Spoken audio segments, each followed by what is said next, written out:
So many companies are out of alignment with the ways that people buy. And I want to illustrate that by asking a couple of questions, and I'm going to predict the answers. Here are my predictions of the answers. They're going to be 2, 115, 195. Let's see how close I am.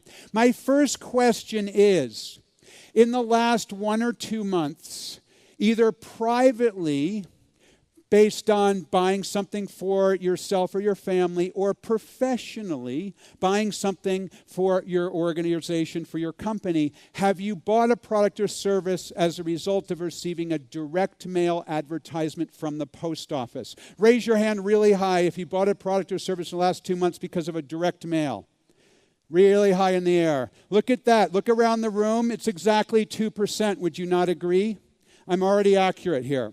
My next question, in the last 2 months, 1 to 2 months, privately or professionally, have you purchased a product or service as a result of receiving a cold call from a salesperson? Raise your hand really high if you can answer yes to this. I see one person, another person. I'm going to call that 1% of the room. I'm so accurate. How about this? The last 2 months, privately or professionally, have you bought a product or service as a result of seeing an advertisement in a magazine, radio, television, newspaper? Raise your hand really high so I can see them. Everyone look around the room. Would you not agree that's 15%? Oh my gosh, how does he mind read, you might ask.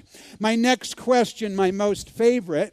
In the last 2 months, privately or professionally, to buy a product or service that you are interested in, have you bought that as a result of going to Google or another search engine? Raise your hand really high and look around the room. Cello, your hand is not in the air.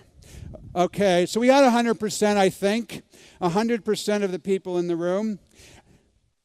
Next question. Last 2 months, privately or professionally, to buy a product or service, you were tapping your online network of friends, of colleagues, of family members, and you asked them, hey, I'm thinking about buying this product or service. Can you give me an advice? Do you have it? Can you recommend a company? Something like that. And you used an online way to reach your friends, family members, colleagues. It could be email, Skype, instant messaging, LinkedIn, Twitter, Facebook, anything like that. Can you answer yes to this question? It's my proxy for social media. Okay, I'm going to say it's a little bit less than 95. I'll call it 75, so I was pretty accurate. Oh my gosh, David, how did you guess? Here's the thing. So many companies are doing the first 3 things, and they're out of alignment with the ways that people buy. They're not investing enough time to reach people as they're looking for a product or service. They're not investing enough time when people are engaged. The reason I knew the answers is I've asked these series of questions hundreds of times in rooms like this. They're always the same. Doesn't matter what type of product, doesn't matter what type of service. Because you need to be in alignment, but most companies are out of alignment. People hate to be sold to, and so many companies are trying to sell to them.